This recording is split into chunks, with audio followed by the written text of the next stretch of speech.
After decades in law enforcement, I know the importance of safety and security, especially at our border.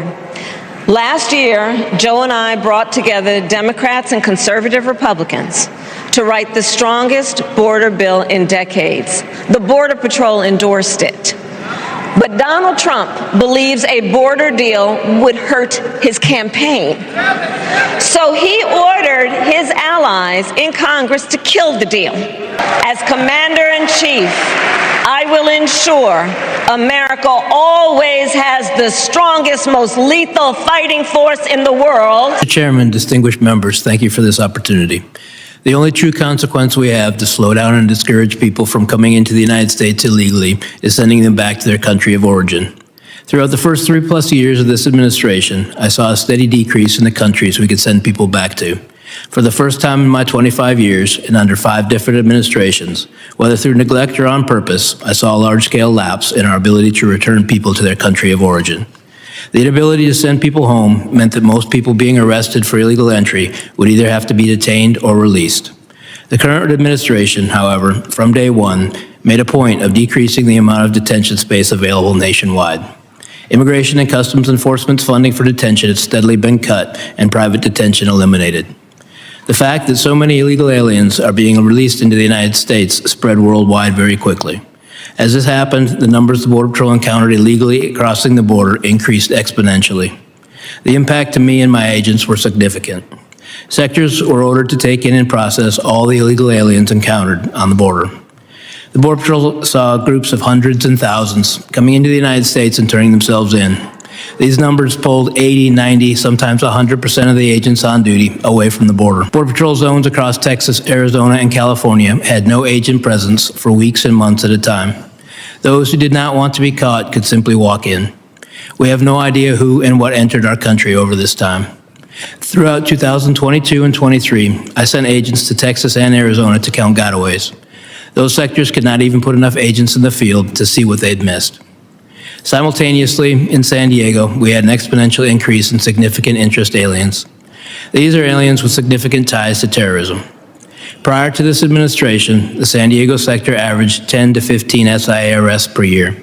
Once word was out the border was far easier to cross, San Diego went to over 100 SIAs in 2022, well over that in 2023, and even more than that registered this year. These are only the ones we caught. At the time, I was told I could not release any information on this increase in SIAs or mention any of the arrests. The administration was trying to convince the public there was no threat at the border. Fentanyl is another issue. The San Diego area sees between 80 and 90% of the methamphetamine and fentanyl seizures annually for our entire country. With little enforcement at the border, these drugs were coming through en masse. During my last year in San Diego, the price for a single pill of fentanyl, for example, went from $10 to 25 cents. To make matters worse, during 2022 and 23, I had to shut down San Diego traffic checkpoints, which are critical for drug interdiction, because the resources had been diverted to the process and release mission.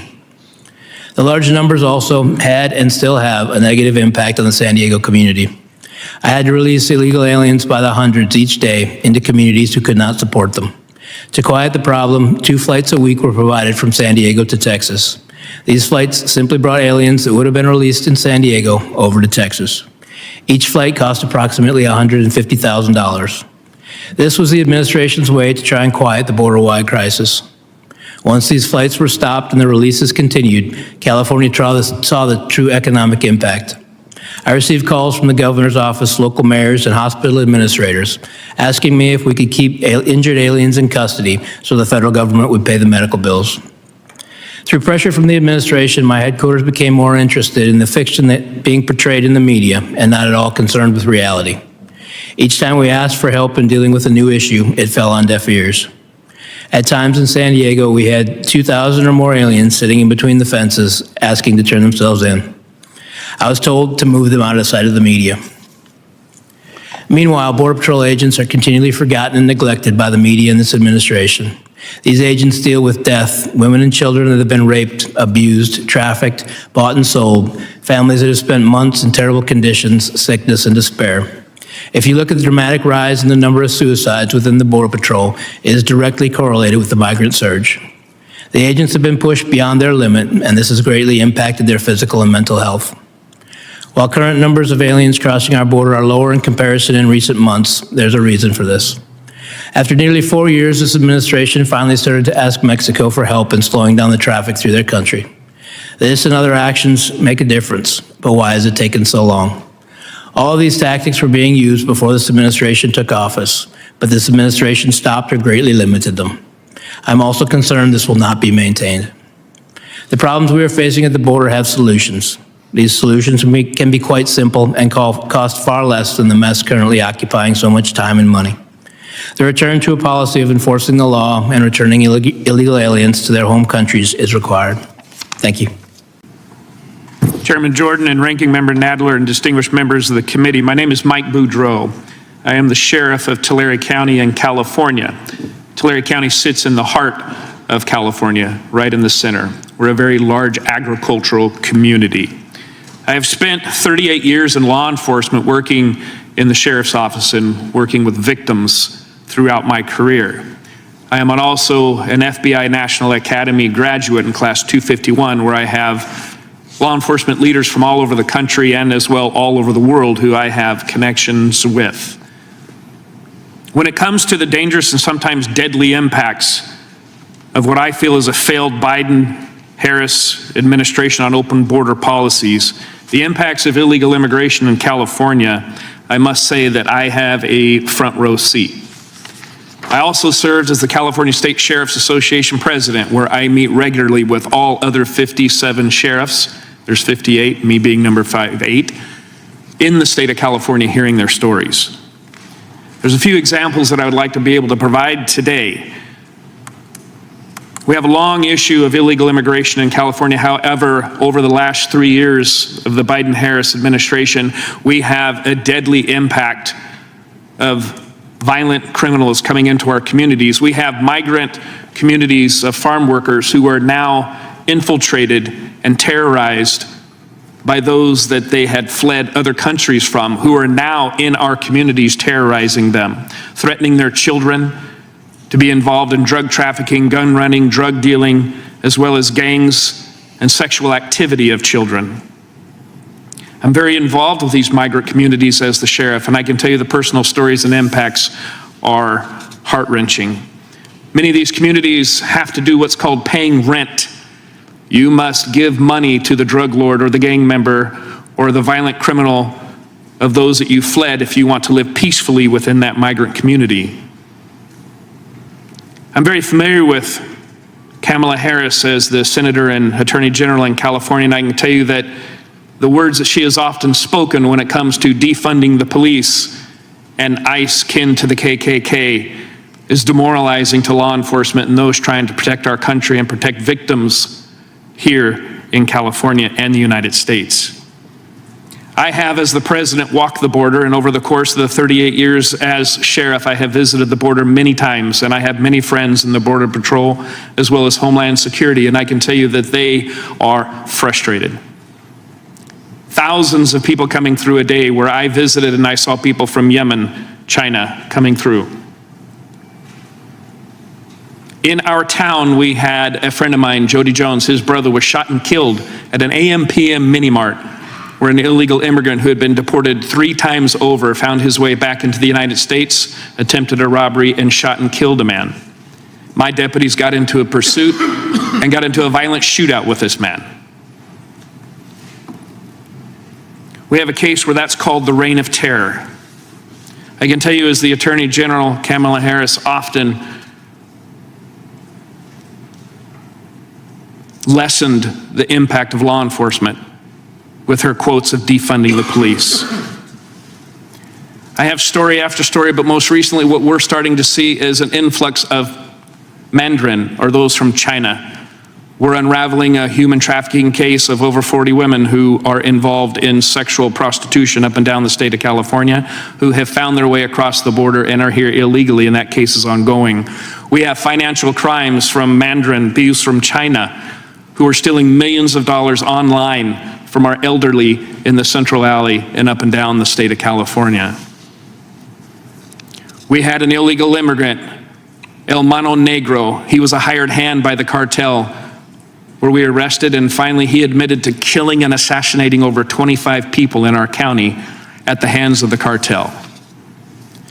We just unraveled a cartel in our county, dismantling that cartel. The people in that cartel that we arrested openly admitted that within the last 3 years, it's easier now to move human beings, drugs, guns, fentanyl most specifically, across the border, and that it's easier now than in the history of their cartel. I can tell you, because of the Biden and Harris administration, law enforcement resources are quickly depleted. We have victim after victim that we see, as you'll hear today, and that these stories are not unfamiliar to law enforcement up and down the state of California. Thank you for your courage and your very poignant testimony today, and we won't forget. But I want to read a quote here from one of the witnesses that the Democrats invited. Quote, "But cruel and inhumane actions and policies by the United States Border Patrol, Texas Department of Public Safety, and local law enforcement have made it incredibly difficult for individuals fleeing violence and insecurity to live safely." Close quote. Sheriff, an open border that lets people come in by the millions, unvetted, that terrorize Americans, can you describe that as anything but cruel and inhumane? What we're seeing is very cruel. When I'm looking in the eyes of 11-year-old girls who have been brought across the border and been raped, when we have young families who have been brought across the border as victims of human trafficking landing in the United States, specifically to what I can speak to in the central San Joaquin Valley of California, not one or two, these are hundreds of people coming across as victims, where they're brutally raped, beaten, and used in the sexual way and in the sex industry, is cruel. I feel that if we secure our border, we vet the people coming in, we identify the most egregious and felonious and those with mental health conditions that are impacting the safety of Americans and Californians, as to what I can speak to, I would identify your statement as being true, very cruel. So just for relational or contextual matter, the Yuma sector, which is one of the largest on the southwest border, in the last year of the previous administration, their encounters were about 8,600. And that includes unaccompanied minors, single men, family units, and others. About 8,500. During the height of what we've seen going on under this administration, the Biden-Harris plan on the border, Yuma at one point was getting that weekly. There have been weekends that they've gotten that. It's now back a pace where it takes about 3 to 4 weeks to get that. What they experienced in 1 year, that small community is seeing about once a month now. And it comes with it the flow of individuals that are totally non-vetted. Away they go. We don't know where they're going. The number one got-away corridor, the Tucson sector in which I live. Number one got-away. We don't know who they are or where they're going. We know that they are trying like crazy to evade capture. And they get into the communities, and you see what's happened by the testimony today. And I keep on my computer, and I was just looking at it earlier today. There literally were hundreds of articles over the last 3 months of violent crimes perpetrated on Americans and those who are legally in the country by those who've illegally come into the country and been released. It isn't a matter necessarily of resources, because there are ICE beds and ORR beds available. It is a matter of policy, because they won't let you, Sheriff, actually report to ICE and request information. And if there's an ICE hold, can you turn them over to ICE? You cannot. It is policy that has driven the grief that you see here today.